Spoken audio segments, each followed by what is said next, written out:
How you do, cousins? I'm Rusty, and I'm your cousin, and you're mine. And this video is all about inspecting jewelry to determine its value and what it is. Sometimes you might have something that's quite valuable and you didn't know it. Or maybe you're out searching for things and you need to know the things to search for, the right way to look at it.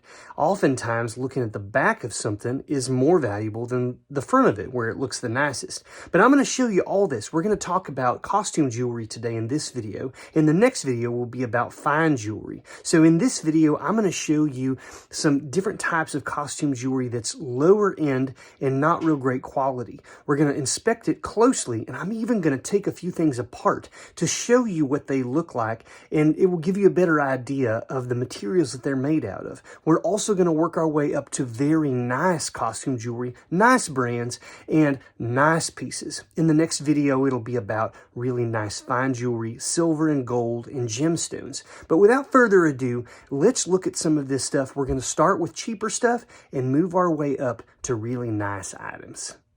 Let's go find some treasures.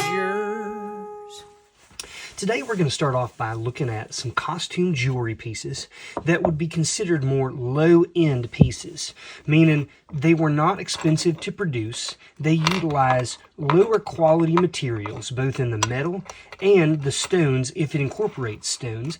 And I'm going to show you some telltale signs when you're looking at pieces that you have, someone else has, or when you're outsourcing. So first off, you're going to look at the design. Oftentimes, really simple designs are simple to make. They're easy to manufacture, and they can make a bunch of them very quickly. And so, this is not a perfect rule, but oftentimes, the more simplistic the design, the more often that it's going to be more of a cheaper piece, rather than more complicated, complex pieces that utilize multiple types of stones. In this case, you've got a heart and a smaller heart that has something inside of it. In a nicer piece, you'd probably see some sort of gemstone, possibly, or something like that. But in this case, it's just clear. It's not even a rhinestone. It's just almost like plastic, like enamel in there. Not only that, but you've got this spot here in the center that's kind of like off color. It's kind of like an ugly color. It's like a yellow, and that's just glue, folks. That's not even a stone. And so that's a downside here, is and you're looking at this, you're kind of seeing something in there and you don't really know what it is. Almost looks like an egg yolk or something. Super strange. The back of it, you can see it's kind of pitted, and they've made effort, obviously, in the mold of this to try to make the back look interesting, even though there's really not a whole lot going on here. It's got a pin. It's very basic. It's a very simple piece of jewelry, and I would not buy this for even 50 cents. Like, there's not really a market for something this common. There's probably hundreds of thousands of them out there. So that's something it's not really going to be interesting to a buyer. Here's the piece. It's got a lot of rhinestones. Okay, it's kind of bright colored, but one of the things you want to look for is whenever there are stones, how is the stone set? Is it glued into place? Is it a nice tight bezel? Or does it have prongs? In this case, there are no prongs. And you can even see that this stone here, you can even see what they would call the crown of the stone. The edge of the stone where it's facet cut is even popped up out of there. So these pieces have been glued into place. And a stone or a rhinestone that is glued in is generally going to be less valuable than one that has a prong setting. Now, there are such a thing as superficial prong settings that are so flimsy I could pry it with my nail real easily. Those are still not going to be as valuable. But if you think of fine jewelry, for an example, like a diamond ring, they're going to hold that diamond real tightly in there because they don't want it to fall out. You're not going to glue something like that in. On the back here, you can see a very rough, coarse back with a pin that clearly was just glued on, in this case, to the back of this as well. And so it's a very simple pin. It's not even a swivel pin. It doesn't catch. And it's, you know, it's bright, but it's not really all that terribly attractive because there's no color going on here. It's a simple sort of design. And these things could probably be popped out real easy. If I really stuck my thumb in there and pulled, I could probably pop that out. That's not a good thing. You'll find pieces that already have stones missing a lot of times for this exact reason. Here's another example. A little bit more complex design, but still, you're only using a couple different size stones, and they're glued in. Now, is the back, are they open so that light can pass through them? Or is it blocked off? Well, these are all blocked off. If you're looking at nice pieces of costume jewelry that incorporate beautiful or glass rhinestones or semi-precious gemstones, they're going to have an open back so that the light can pass through and you can actually see the hue and saturation of that stone as it naturally is meant to be viewed. But stones like this, oftentimes they're glued in, and they'll even have some kind of a foil or some sort of a paint on the back of them with the intention of reflecting the light back at you. And sometimes they're painted with certain colors so that you will think you're looking at a green stone or a blue stone, when in reality it may be entirely clear like this. They're not hiding the fact that this is clear. Again, you've got kind of just a very basic design. And these were probably mass produced. Here's a pendant. It's made to hang, you can see, from a chain. But again, we got these lines trying to make it look interesting, even though there's nothing going on here. No maker's mark, nothing like that. And these stones are opaque. You can also see the gap here between this stone and what it's set in. This is just glued into place. I bet if I stuck in there and pop, I could probably pry this puppy right out of there if I wanted to. And I'm not going to do it because I don't necessarily want to go through the hassle of gluing it back. But even over here, if this was a gemstone, this bezel would be stuck right up against it because the purpose of it would be to hold it in place. These are just a couple dots of glue. They stick a piece of colored plastic in there and they call it good. But this is not a high-end piece. This is very, very cheap. Here is something that is simulating a cameo. Now, original cameos were carved from shell, and they sometimes they incorporate other things like coral. But look at this. If I stick this in here, I can very easily pop this up. Now look underneath. What are we looking at here? Do you see that residue? That's just glue, folks. And look at the dollop on it. This is just a piece of plastic that has been poured into a mold, a base color, and then they took another piece of plastic and they glued this piece on, and then they glued the whole thing onto here. This is just metal. If you look on the back, it's kind of gritty again. They're trying to make it look interesting. You can put this on the chain if you want, or you can make it as a pin. This is actually made to open up, and you can see there's some sort of like little balm or something that you would put on. I see the Avon company with these a lot of times. But did you see how easy that was for me to pop this off? That is not the kind of thing. And if you were to see this in like an old antique piece, this bezel right here would be fast up against it, holding it in place, because this would have been hand carved by a person, and sometimes the metal is made of silver, gold filling, or solid gold. Moving on, we have one that does not incorporate stones. Now, there are some mid-level, even higher-level brands that make pieces of jewelry that don't incorporate stones. In some cases, on the higher end, they can be made out of sterling silver or even gold. Now, this right here is a separate piece that would have been poured into a mold. And you can see a little pin here. It's like a rivet. It went down from the middle of this piece right here, went down through this portion, and then they bent it so that they stay on together. Again, you're noticing the same thing here. A lot of these little lines, these little hashing parts, which is a part of the mold that they would have poured this very cheap alloy metal into. This pen, there's nothing, really interesting about it. There's no maker's mark, nothing like that. There are some brushed gold pieces by brands like Crown Trifari and some others that do have some value, especially if they incorporate things like faux pearls or gemstones. But plainly speaking, folks, this is just kind of boring. Like, it's a flower, but like there's not a whole lot going on. There's a mold they poured a base alloy into, and they can do it hundreds, thousands of times. It's not hard to make something like this. It's not an artisan piece. Let's look at a ring real quick. you're looking at something that's floral. It has sort of black plastic rhinestones in here, some sort of metal around, some sort of stone in the middle. Now, we are looking at something that is, we do have prongs, as you can see. But if I take my nail, look how easy it is. Look at that. Did you see that stone pop from the side? I could pull that stone right out. There it is. Do you see how easy that was? Also, look at the back of it. There's that foil I'm talking about. That foil has been put in place in order to cause a reflection so that the stone looks much more brilliant. It makes it look like a real stone when in fact it's just cheap plastic. The other thing is you've got this metal which is clearly worn and corroded. It probably had more of a brilliant gold color originally, but now it's worn down to the copper. The base metal, you can see corrosion here. It's just flat out ugly, folks. If you flip it over, you'll see it's super thin. It's got a single piece here where it has been soldered on. Just the ring portion has been soldered on. And you also have heavy wear and tarnish. The color is different up here. This is what it would have been more like, kind of a light gold color. And down here it's just copper. Very, very cheap piece of costume jewelry. Not something that I would personally want to buy. Okay, so we're up in the ante a little bit. We got some color here. We got multiple stones. All right, so that's looking a little bit better. We've got different colors here. Let's see if I can zoom in a little bit better on it. Right there we go.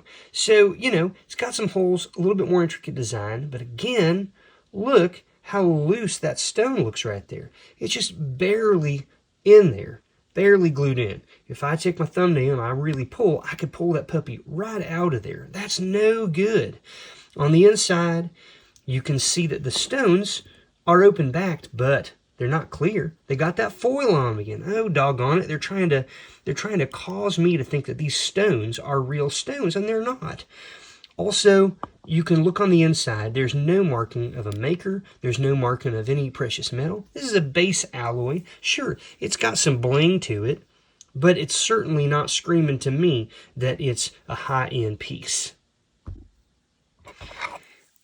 If we look at this, now we're looking at something that is a motif made to look like people. You got a man and a woman, and the woman's dress is incorporating some almost like a sky blue topaz or even like an aquamarine type color. And then you've got some medium level blue topaz or even light blue sapphire looking stones. It's okay.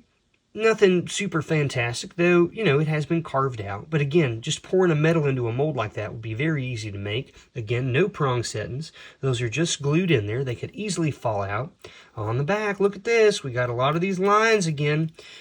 Now someone's going to get on here and argue and say, oh, Rusty, there are some high-end brands that have backs that look like this. It's true. However, I go through thousands of pieces of jewelry every year, and I got to tell you that about only one out of every maybe 50 or more pieces that I come across, probably even more than that, when they look like this on the back, end up still being pretty valuable. This is not a valuable piece. It doesn't have any other marks on it. This is gold color, but it's just a base metal. It's not made out of gold. Here's something that has some attractive qualities to it. This is definitely like a Victorian, approaching like an Art Nouveau sort of look. And, it's uniform in color, kind of got that dark recess. It's nice. No stones. You turn it over, though, and you see just this flat black, a very cheap pin that has been soldered just in one spot on here. Very, very kind of low end, low quality. It's very thin. They're not using a whole lot of metal. It's not even a valuable metal. It's, a coppery type of a thing. In fact, it might not even be copper. It may just be some other, cheap alloy with this sort of like color on the top of it here. I mean, it is interesting enough, but this is not a piece someone's going to pay $30 or $40 for. You might be lucky to get $8 or $10 for something like this, though it does still have a little bit of attractability. Last one I'll show you here when we're talking about cheap jewelry, same things apply to things like, bracelets, necklaces, earrings. This is very light in weight. Yes, it's a gold color. You've got these links put together, but there is no maker noted on the back of the clasp or on the inside of the clasp. It's very lightweight, which feels almost like aluminum. That's how light it is. The clasp is very cheap, very, very small. And then if you look at these stones, they're made to look like facet-cut stones, almost like simulating onyx, which is a semi-precious mineral that has been used as gemstones. But again, these are not, there are no prongs holding these in. And in some cases, again, you can see like right here, where the edge of the stone, there's a very large gap. If I put this in and popped, I could probably pop that out without much difficulty. And as you go through and you're looking, you're examining it, you know, it's not too ugly. I mean, the stones so far are all still in here, but some of these look like they're just barely hanging on by a thread. I mean, look at this one right here. I can fit this thing directly underneath of it. It's almost popping out. Look at that. And you can even see the glue residue underneath of there where it's been glued into place. Fine jewelry and nice quality costume jewelry do not glue plastic stones into place. So this, though it is somewhat attractive, it could be worn and used. You're really looking more like $8, $10 at the most, but I wouldn't even pay $2 for this at a thrift store because there's better stuff out there. Rusty's Hot Tips. Now hold on for just a moment, folks. Real quick, I want to remind you that we have some other YouTube channels that you may be interested in. One is called What Sold. That's where we show you things we've sold on eBay in the last week or two. We tell you what we paid, what we sold it for, and some information about it. Check that out. We also have Postcard Planet. That's all about postcards, their values, and why you should pay attention to that. And then we've started a new podcast called the What Sold podcast. You can listen to that on a streaming service, and we also have the YouTube channel version of that. It's much like our What Sold YouTube channel that we started with, where we talk about things we've sold. We give a little bit more in-depth information there, and we talk about other things too, like what it's like to be a reseller and the highs and lows, things to look out for, how to run a business if you're a reseller. Check those out. Let's get back to more jewelry. Here I have set out a tray of some very nice pieces of costume jewelry. These are all brooches. What I'm going to talk about today applies to brooches. It can apply to any type of jewelry, whether it's earrings or necklaces or the like. But what I wanted to show you is a few of these pieces and kind of help you to see the difference between this and some of the stuff we've previously talked about, which was cheaper costume jewelry. This is a beautiful little brooch here with some sort of like a translucent type of a rhinestone. So right off the bat, this is it looks fairly complex and it's fairly attractive looking. You've got the combination of a larger pear or teardrop shaped stones. You've got smaller ones. You've got round ones that are not facet cut. You have smaller facet cut rhinestones that have that aurora borealis look, that sort of iridescence, but with a green base. Okay, so it's quite attractive looking. It's got the pen is horizontal here, so it would go this direction or like that. But honestly, they could have put it on any way that they wanted to, depending on what they were wearing and where they were putting it. But the point is, you've got some various sizes. This is a fairly intricate piece, and by looking at it, it just catches the eye. But where we really start to learn about the piece, before we flip it over, I just want to note that these are prong settings. So if I get real close for you, you can see right here a big prong, a prong, this and that.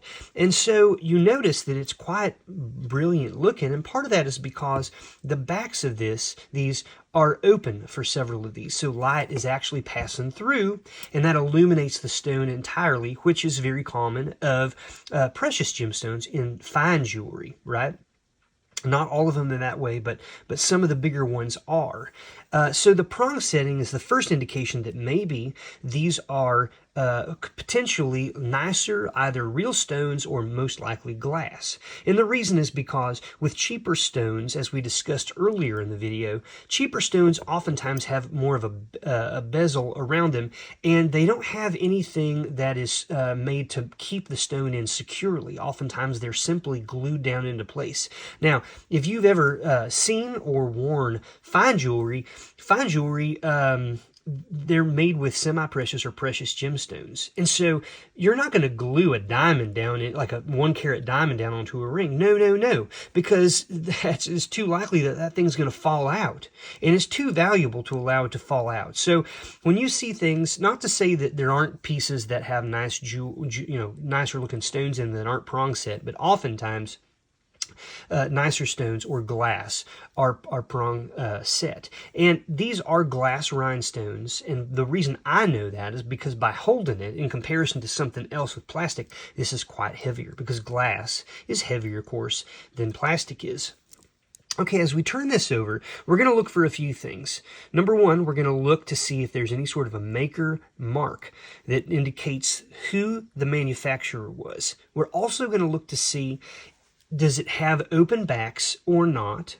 And we're also going to see, is there any sort of mark that indicates that there might be a precious metal involved here, silver or platinum or gold. Okay, so if we give this a once over, we're seeing again, this is the look, kind of the back, this is the look of a nicer piece of jewelry. It's complex. You can see that there's some bubbling up here of some of this, this plating that was put on here. And then you have the pin, of course, that is on the back. Now, this particular pin, it has a swivel part here. It would go in like this. I'll turn it over. Now it's secure. Let me try to zoom in on this here. You'll notice that it's set with a metal piece behind it. So sometimes these are made with the pin made as a part of the piece originally, and then you have ones like this where this pin portion was created separately and then it was later soldered onto the back. But in this case, that's what has happened. This pin was a separate piece. It's been soldered on as opposed to it being a part of the original form of the piece of jewelry. So we look around, and I can tell you, because I've already inspected this, it does not have a maker's mark on it, nor does it indicate that there's any sort of precious metal involved. So it's pretty safe to assume that this is a piece of costume jewelry. The other thing is, real close right here, if you look, we have a little bit of corrosion, a little bit of almost like a rust color right here. And if this were silver or gold, it wouldn't have that kind of corrosion because silver and gold do not corrode in that way. Now, base metals, base alloys, nickel, things like that, will sometimes tarnish like that. And so that's a spot there where the plating is not entirely over this joint. And so the inside base metal in contact with moisture or oxygen or something is going to tarnish a little bit. It's still a lovely piece. This is the kind of thing that you can find out at thrift stores and things, sometimes for $3 or $5. But this is easily a $30 to $50 piece of jewelry. Let's use the information we just discussed as we start to evaluate some of these other pieces. You're going to start to find some similarities. Once again, we've got a fairly intricate design here. Large stones, small stones, multiple different colors involved as well. And I kind of half wonder, to be honest with you, if in this piece, this stone has not been replaced at some point. Because as you can see, we've got a very distinct amber color of these three stones. This one, however, has a little bit more of a green foil kind of look to it. So it's possible that this has been replaced at some point, but it's close enough without very, very close inspection. And it's passable, right? Various colored stones, Aurora Borealis, we've got green, it's a sort of a floral look. Prong settings, we flip it over. Here is an example now of a piece where the pin is a part of the overall design. You can see that it is a part of this. It doesn't have that metal back end like this other one did. For comparison purposes, I'll pull this up. You can see how this one has this other component behind it to help it as it was soldered down on. However, this piece is a part of the overall design from the beginning. Now we're going to start to see something called puddling.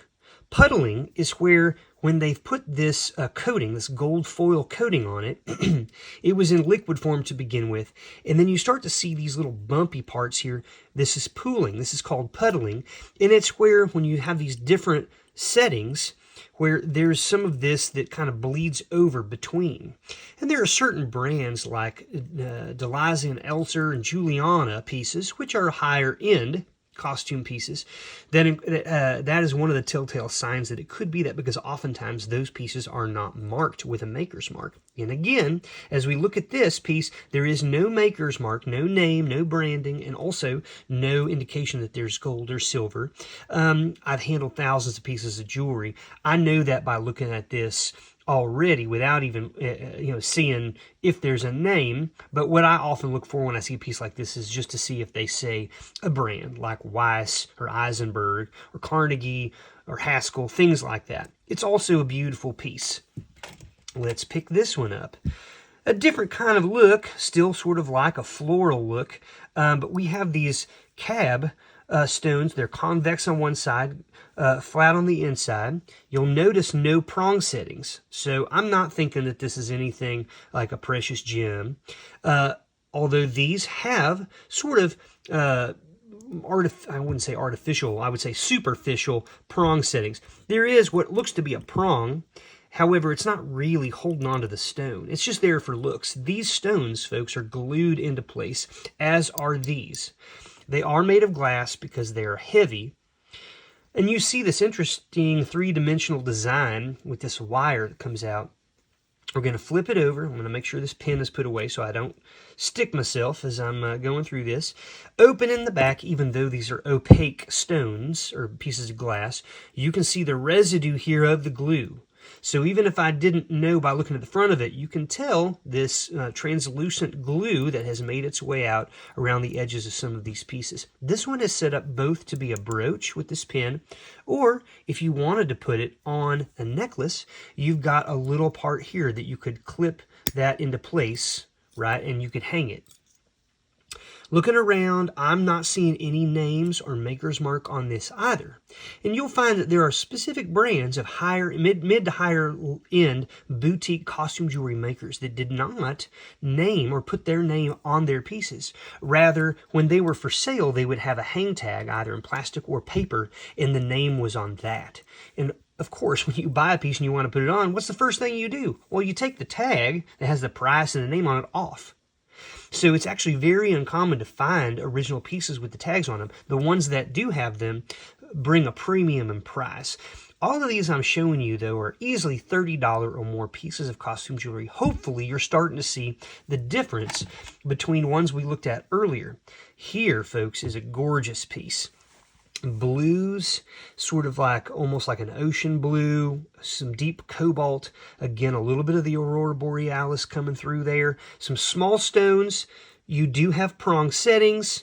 These are in place to hold that stone in case it gets bumped or dropped, or there's degradation of glue over time. I wouldn't be surprised if there was glue involved in this as well. And as you saw earlier in the video, when you pop some of these stones out, whether they're plastic rhinestones or glass, sometimes, especially if the stone is not open backed to allow light through, they will have a type of foil or a type of paint applied to the back of them, almost not unlike a mirror would be, where they have a coating on the back that is intended to reflect light back at the person who is viewing it. It's a beautiful piece. It catches the eye. Let's flip it over. We're seeing a lot of the same things. We're seeing some puddling here. We're seeing a pin that is built in to the base of the piece of jewelry. And we're not seeing any sort of indication of the name of the maker, which is unfortunate. But certain pieces, like Juliana pieces, for example, among others, there are actually databases out there, believe it or not, where you can take a photograph of your piece and or you can simply look and try to compare pieces that have been, quote-unquote, sort of agreed upon that they are from a particular maker. And if you do that, you can also do Google Lens, take a picture of it, look at it in Google, or you can also look in eBay. They have a way you can actually take a picture either at that moment or pull from your own photo feed to look and see if the piece is known, a known piece by a known brand, or if it's already sold recently in the last 90 days. Another beautiful piece. This is a more simple as far as design. We're looking at rectangular, a very large rectangular stone in the middle that is made to simulate like a smoky quartz or a smoky topaz. It does have nice, heavy, legitimate, not superficial prongs on the side here. Multiple stones, varying sizes, more of a tobacco or not tobacco, more of like a root beer sort of amber on the outside and getting lighter to the inside. It draws your eye in. That's intentional, folks. And if you pull it over, you're going to see that the miniature stones all have a foil in order to bring light back. However, the original stone, the large one in the center, it allows light to pass right through it. We've got a built-in design on the pin. We have this really slick looking back. I'll also note, in contrast to the pieces which we've discussed earlier that were cheaper, I'm going to pull several of these up, you'll see a similarity in just the general look of the backs of these. They're slick. There's nothing done. With the exception of this one. This one is more intricate, but it clearly follows the route of the wire itself. But these don't have any sort of lines or artificial texture on the back to make it look interesting. It's simply the backs of the fittings for the stones. This one is a lovely piece. I like it because of the contrast between the red and the green. The greens and sort of the darker looks on the outside are sort of, I wouldn't say dull, but they're more like earth tones, whereas the center is much brighter. Also, the facet cut on the center stone is different than these baguettes on the outside. Again, you've got 1, 2, 3, 4, 5, 6, at least 6 different stone shapes and or sizes. You've got faux pearls, you've got something simulating a ruby, you've got something simulating possibly like a topaz, or it would be kind of a poor color aquamarine if it was. But you got sort of a more of like a, I don't know, kind of a hazy purple or brownish colored stone there. You flip it over. This is a little bit of a different look on the back. It's more flat. You're not necessarily seeing individual little spots for the stones to be in, but this also is set up to be hung on as a pendant if you wanted, or you can use it as a brooch. This also is simulating a vintage brooch, because older brooches usually incorporate more of like a C hook here to hold onto the pin. It's not as safe. It doesn't hold as well. This is a newer piece. This is not several decades old. It might be 2 or 3 decades old, but it's not from like the early 1900s, for example, where some brooches will incorporate this. It's just made to look like that. Still an attractive piece, and one that's definitely worth it if it's $3 or $5 out there. Another really pretty piece, the greens and blues typically sell pretty well for me. When you're looking at a piece like this, you need to inspect it very closely. Don't just see it and say, oh yeah, it's definitely worth it. And I'll tell you why in a moment. But you can see here, again, not any work really done to make the back dressed up or anything like that. You've got some puddling. You've got a pin that's built into it here. These stones are glued into place primarily. You don't see any big facets. But why I said you need to inspect is if you'll look very closely right here and right there, let's see if I can zoom in a little bit better for you here, folks, you'll notice that these stones are missing. That does not mean that it does not have value. However, if you want to, right here, right there, if you want to achieve the best possible price, if you're wanting to sell a piece like this, you will need to try to repair those. I hold on to pieces that are broken, that have missing stones. I hold on to those because I will either harvest pieces from other broken pieces or whatever to repair and refurbish ones like this that are nicer, Or if I end up getting a bunch that I don't think I can use or won't use anytime soon, I will just sell them as individuals. And I'll just note, hey, it's missing some stones. Other people might have stones. Some people use them for crafting projects. And so it doesn't mean they don't have value. It just means they don't have as much value if they're not in perfect condition.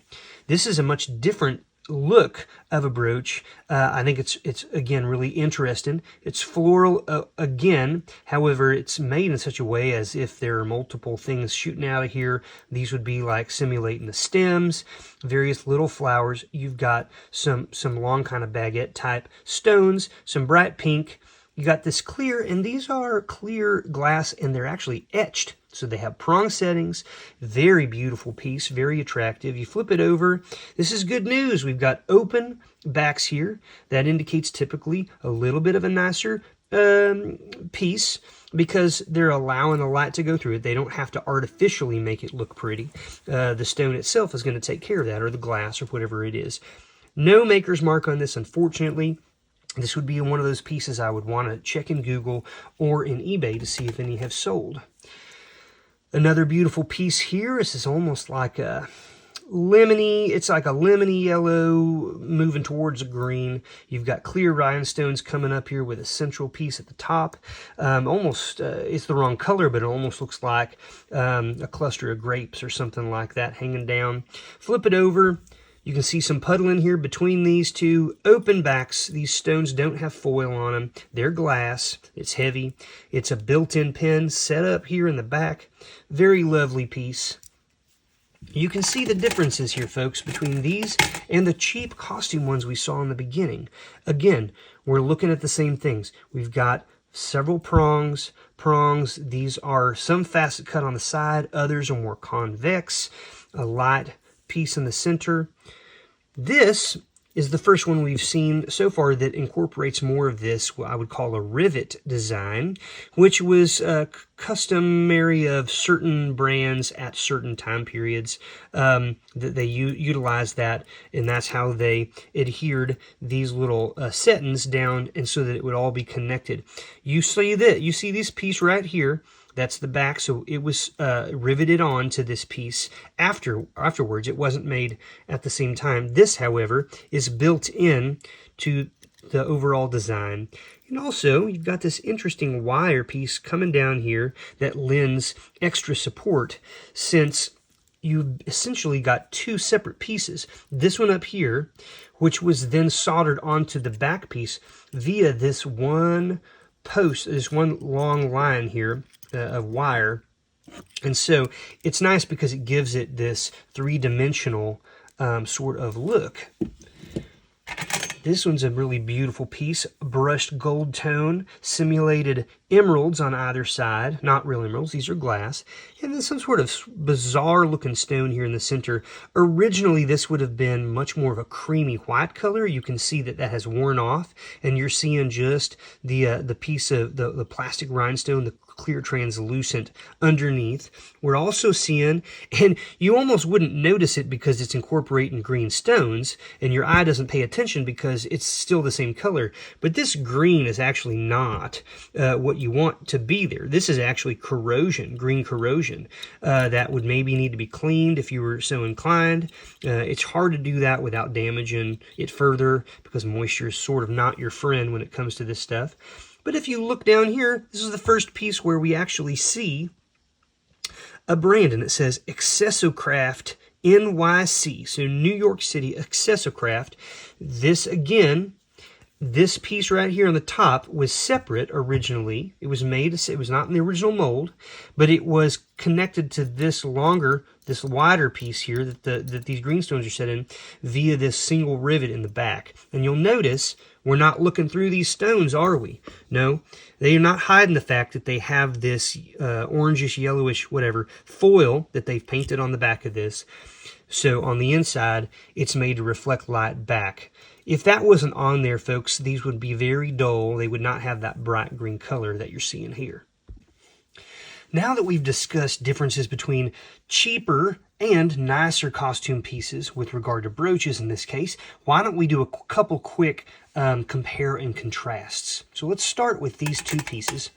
Yes, they're different colors, But for these purposes, I want to draw your attention to a few things.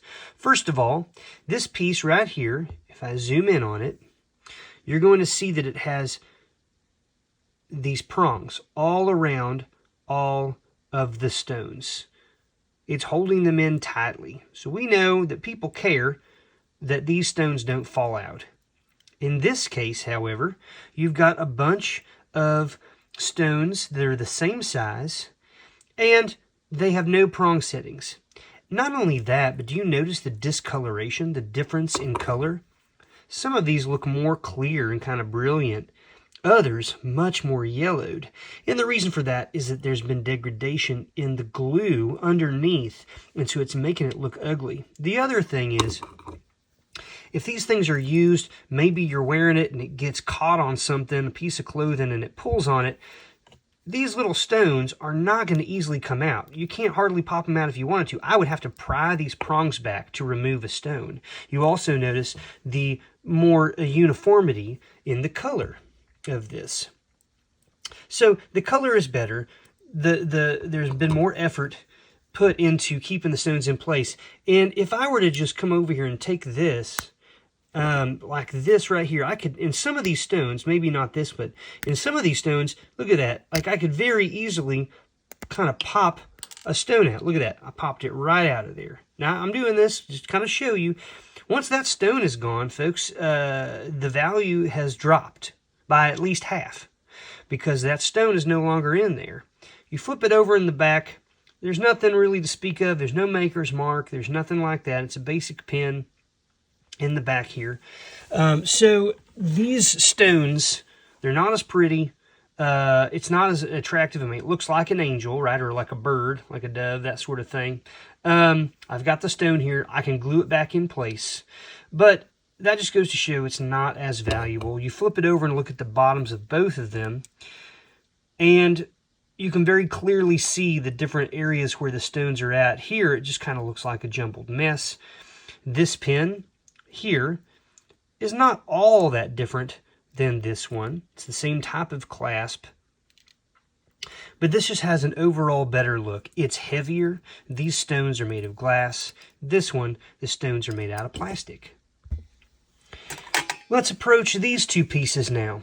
This one, again, is more uniform in color, same colors used, more of an intricate kind of design. It's, you know, it's uniform as far as the way that there's a mirrored image. This one is a little different, brush gold, and you can see that instead of stones, you just got sort of an enamel type of a paint, so a hard, almost like a resin with color. So this one's already catches your eye more because it shines more. This one right here on the right side here. This one's floral as well. Not terribly unattractive, but it kind of looks, you know, different. You flip them over, and you're going to see, again, you see where all the stones are. You see the puddling in between here. It's a heavier piece because it's using glass stones. This piece is, you know, they've kind of gone through there and they've scratched around in the mold to make it look textured, to try to make it look a little bit more interesting. And oops, look at this. Right here, we've got a little glob of that whatever that enamel was. It's like a reddish enamel color. They dripped one on the back. They didn't care because it's not an expensive piece. It's cheap. It's this right here. Somebody who was applying that after the metal had been cast dripped some back here, and they didn't even care to pull it off. So that's the difference between something that's cheap. They're not going to mess with removing that because it doesn't affect the price or the value of it. It's cheaper to begin with.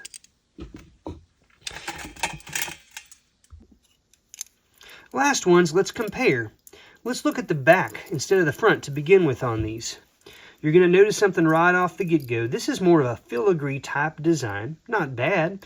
It does look kind of intricate, but it doesn't really incorporate stones that would be set down into fittings. This one, however, as you can see, it has open backs. It's very well designed. It's got a pin that's built into the overall form. This one I'm noticing a couple things. Just a cheap looking pin on the back here that has been soldered into place with these 3 spots. And then you have this large gloppy spot of glue, where glue has just come through the back. No one cared what the back looked like. You can see these pieces are not even stuck into a fitting. They're simply, they use almost like a hot glue gun to just glue that puppy down in there. And folks, it's ugly looking. It doesn't look that nice. Also, guess what? We're missing two. Here's two. Where are the others? Well, they're supposed to be right here. This piece is meant to be pinned and stuck and like this, because this is where the pin is. And so it's meant to be stuck like this. And look, they glued the center piece on sideways. The heart is to the side. It makes it seem like it's supposed to go like that. But it doesn't go like that because you got dangly, hangy things. It's supposed to go like this so that the dangly things hang down. Okay? It's supposed to go like this. You have one on this side, one over here, and a couple in the middle. So, we're missing a couple stones. You can see the glue residue there left over from where they popped off, here and here. We've got this piece, oops, we're missing something, and one right here. So, this has lost pieces to some damage, and you know why? Because the materials are very low quality, that's not very well made, and they didn't even care. These are clearly faux pearls. They're not even a good luster. They're kind of really low grade. This pendant piece in the middle here, or the little spot in the center, which was soldered on afterwards, is gone in the wrong direction. Just an overall poorly made piece. This one, however, in contrast, look at the color of that. Gorgeous. Like a mossy green. We got some stones made to look like emeralds, and then clear cut pieces on the sides as well. A gorgeous piece. This is a $40 or $50 brooch. This, however, is going to go in my big bin that I sell like hundreds of pieces by the pound.